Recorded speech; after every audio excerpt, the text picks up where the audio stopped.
The graveyard rooster. The first time the rooster crowed, no one saw it, but everyone heard it.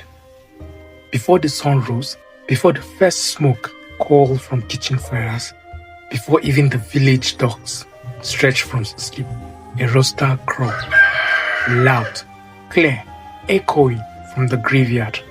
The people of Umukpa woke in confusion. Who keeps a rooster there? One woman asked. No one, another replied, wrapping her wrapper tightly. That place has been empty for years.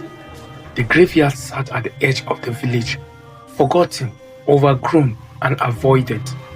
Even children knew better than to play near it. The next morning, it crowed again. By the third day, fear had entered the village. Because this was no ordinary crow. It came at the same time, sharp, heavy, like it carried something inside it. Something is wrong, the elder murmured. But the villagers did what people often do. They ignored it until the boys got involved. The boys. 4 boys. Chinedu, Soma, Ifeanyi, and little Obinna, who talked too much but feared nothing. They gathered under the mango tree that afternoon. You heard it, Chinedu asked. I heard it, Soma said. My mother said it's a spirit. Obinna laughed. The rooster spirit, then let's go and catch it. The others hesitated. But curiosity is stronger than fear in young hearts. Tomorrow, Ifeanyi said quietly, before it crows, we go. The next morning, while the village still slept, the boys walked, barefoot, silent. The path to the graveyard was narrow, swallowed by tall grass and old memories. Trees leaned inward like they were listening. The air felt heavier. Maybe we should go back, Soma whispered. But Obinna was already ahead. Are you afraid of a chicken? It is. They reached the graveyard, broken stone, sunken earth, names long forgotten. And then they saw it, the rooster.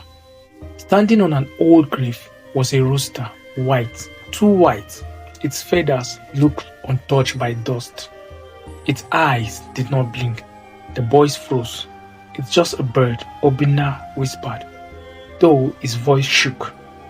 Then the rooster lifted his head and crowed. Once. The sound cut through the air like a blade. Twice. The wind began to move. Leaves trembled. The boys held their breath. The rooster crowed a third time, and then the wind carried a voice. Not loud, not soft, but everywhere. Remember, the boys looked at each other. The sacrifice, the ground beneath them felt cold. That brings life, silence. The rooster was gone. Gone? No wings, no movement, nothing, just empty air above the grave, and the boys ran. They burst into the village shouting, there is something there. It spoke. The rooster spoke. The villagers gathered. Some laughed. Some were afraid. But one man did not laugh, Pastor John. He stepped forward slowly. Take me there, he said. The revelation. By midday, the elder, the boys, and Pastor John stood in the graveyard. The sun was high, but the place still felt cold. Which grave? Pastor John asked. Chinedu pointed. They walked closer, and then one of the elders gasped. This place, he whispered. I remember. The others turned to him. This was the resting place of those who died during the great sickness many years ago. He said, when the village was dying, people were buried quickly, without honor, without remembrance. Silence fell. Pastor John knelt.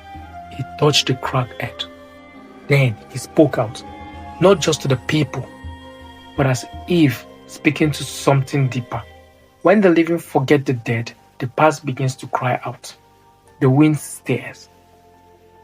The voice you heard, Pastor John continued, turning to the villagers. It's not just about death. It is about sacrifice, about those who give their lives, knowingly or unknowingly, for others to live. The villagers shifted uneasily. We abandon this place, he said. We allow memory to die. An old woman began to cry softly. My grandmother is buried here, she whispered.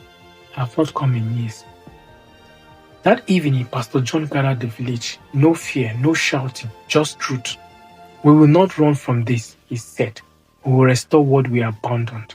And so they did. The next morning, the entire village went to the graveyard. Men cleared the thick bushes. Women swept the ground.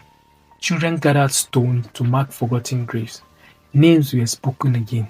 Stories were remembered. Tears were shed. And for the first time in years, the graveyard felt alive. The final sign. Days passed. The strange crowing stopped. Peace returned. But one morning, as the sun began to rise, a soft crow echoed. The villagers turned. There, at the edge of the graveyard, stood the white rooster. It crowed once, soft, gentle, then it turned, walked into the tall grass and disappeared. This time, no fear followed, only peace. Ending. Pastor John stood beside the elders. They only wanted to be remembered, he said quietly. And from that day on, no grave in Umukpa was forgotten again, because the village had learned that when you honor the past, you give strength to the present. Lesson. Respect for the past brings peace to the present.